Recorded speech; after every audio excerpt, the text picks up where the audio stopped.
everyone, and welcome back to another sit down video. My name is Joy, and today we're going to be talking about whether skipping rope actually helps you lose fat in your legs and thighs especially. Okay, so I know I've been caught in the past saying things like, oh, skipping rope can bulk your legs up when you overdo it, because they use more calf power, and the more you use it, the more your calves grow. So jumping rope. And most of the time I usually encourage most people to not do it.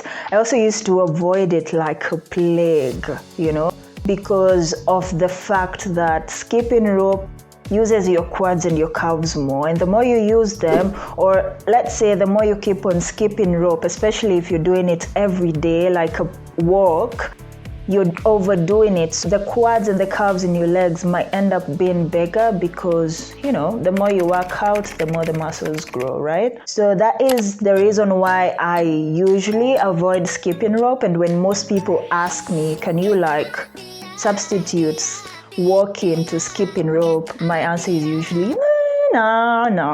The workout which a lot of lean specialists or a lot of fitness influencers, the workout that they usually recommend a lot for leaning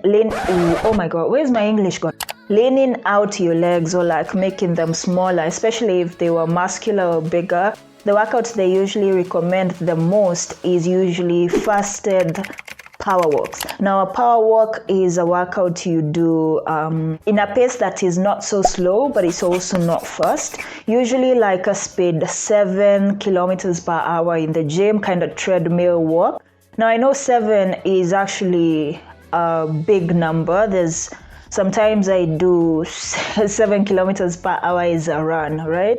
So as a walk, I just wanted you lot to get the idea of the power walk. So it's a walk within that pace, it's quite fast. You feel like you're doing something, you're feeling a bit sweaty. Usually I go ahead and say things like on no incline, right? So 0 incline, no hills. It's just on a straight surface, because you don't want again to use inclines and end up using your calves a bit too much than you would want. Another thing is that the power walks are usually a bit long, all right? So I'm going to go ahead and explain why you want your power walks to be for a long time. Want your power walks to be a bit longer is because once you start doing the power walk, your body will start burning carbohydrates or stored glycogen first, and then it will switch to fat as you keep on going. Now remember, we did say it is fasted power walks, all right?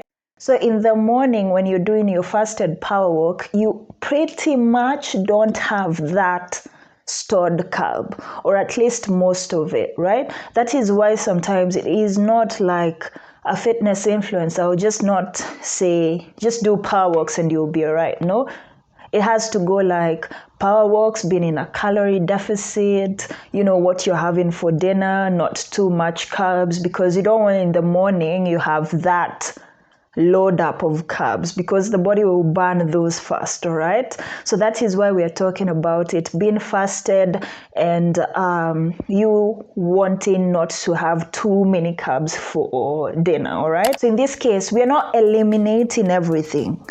We're not eliminating everything, but majority of it is not there. So for the first 10 minutes you're doing your power walk, the body has been burning the stored carbs. And then once you keep on going, and this is where we're saying they need to be a bit long, something like 45 to 1 hour-ish. So as you keep on going, now the body switches to fat. And that is what you want, right? That is what I want, because I want to burn that extra fat. And I want to, if at all I want to burn muscle, I want to burn that extra muscle, right? Another reason why fasted power walks usually work, and why most of us would recommend them, is because they take the body to a fat burning zone. Now when it comes to the heart rate zones, it's something which is used by personal trainers mainly for athletes while they're training, and it's just zones in which your heart rate beats go to once you're doing an activity. So there's a couple of them, but the one I would want to emphasize today is the fat burning zone, which is also the zone in which your body goes to when you're doing a fasted power walk. Now, a fat burning zone is usually 60 to 70% of the maximum heart beats. And in this fat burning zone, as the name suggests, it's a zone in which your body is burning more fat compared to other sources of energy, like carbs and sometimes even proteins, all right? So we did say it's 60 to 70%. I'll just leave a quick equation for you guys to calculate yours. So for example, mine would be 220 minus my age, 24. I get that. It's usually around 117, I might be wrong, to 136 beats per minute. Somewhere around that. Okay, is mine. So just take a bit of time and calculate yours so that you know. And once you're doing your power walk the next time, or you're exercising and you really want to ensure you're in a fat burning zone, just check your pedometer, or check your phone if it can track that. I'm not very sure about the apps. Another traditional way is just like stop, count your heartbeats for 15 seconds, multiply that by 4. It's a bit technical. We're gonna dwell into that a bit later in another video, for example. So now, using these two principles of power walking, I really wanted to make sure that my skipping rope, first of all, is long enough, and second of all, it takes me to a fat burning zone. And the reason why most of the time let me crucify myself. Most of the time why I would not do skipping rope as my cardio is because skipping rope sometimes would qualify as a high intensity training, which is a different zone in itself. In a high intensity interval training kind of thing, you're usually in the zone where you're burning more carbs than fat, because then you're using an aerobic pathway, right? So that is one of the main reasons why I would not suggest skipping rope to anyone who is looking to lean down, or anyone who is thinking of of an alternative to walking. I would not suggest that, all right? And that is usually the reason. Sometimes skipping rope is too much of a let me go again. Sometimes skipping rope is too much of a hit rather than low intensity steady state cardio. So then how do you make skipping rope feel like a power walk? All right, and that is the main reason of this video. I found out I didn't have enough time or a lot of time to do my power walks in the morning, especially because at the time I was going to work, and you have to wake up at 6 a.m. and then you have to be ready and get out by 7 there-ish, So when I don't have enough time to wake up and do a 45-minute walk, Another reason is I don't have a treadmill at home, so I can't just wake up and walk there. So I have to go walk outside. I saw a skipping rope that my mom had bought, I think sometime last year. And I said, this is the only thing I have. This might be the only alternative I have, all right? So I said, let me start an experiment where I'm just doing skipping rope. So I remember I posted on my story, and a lot of people were like, please tell us how it's gonna go, everything. And then after the 3 weeks-ish period, and I did the picture, and my abs were kind of showing a little bit.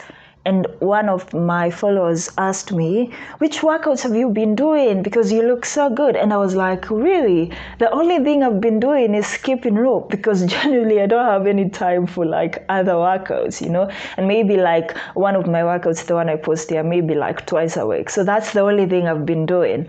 And she was like, really, you look so good. And then I was like, okay, so that is where this whole video idea started coming from. So with the skipping rope, my main worries were I need to make it feel like I'm doing a low intensity steady state cardio, or I need to make it feel like I'm doing a power walk. And so I had to regulate how I'm doing the workouts. And when I started preparing for this video and preparing for the skipping rope workout, it's more of a timed skipping rope, or it's more of an interval skipping rope, right? Because you don't want your heart rate to go up. You know, you don't want it to go to be more than 70% because then you're off the fat burning zone. How I did that is just by starting my skipping rope.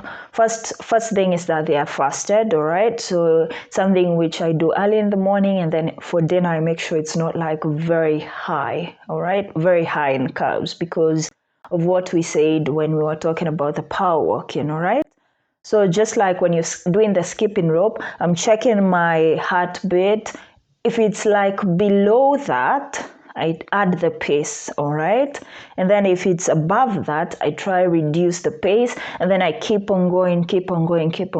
And that is how I almost like trick skipping rope to feel like I'm doing a power walk. So that is how I do my skipping rope and make it as effective as I can, simply by using the techniques that work for power walking and implementing them in skipping rope. Now, just for my final conclusions, is skipping rope an alternative to walking? In my opinion, no. Walking is still the best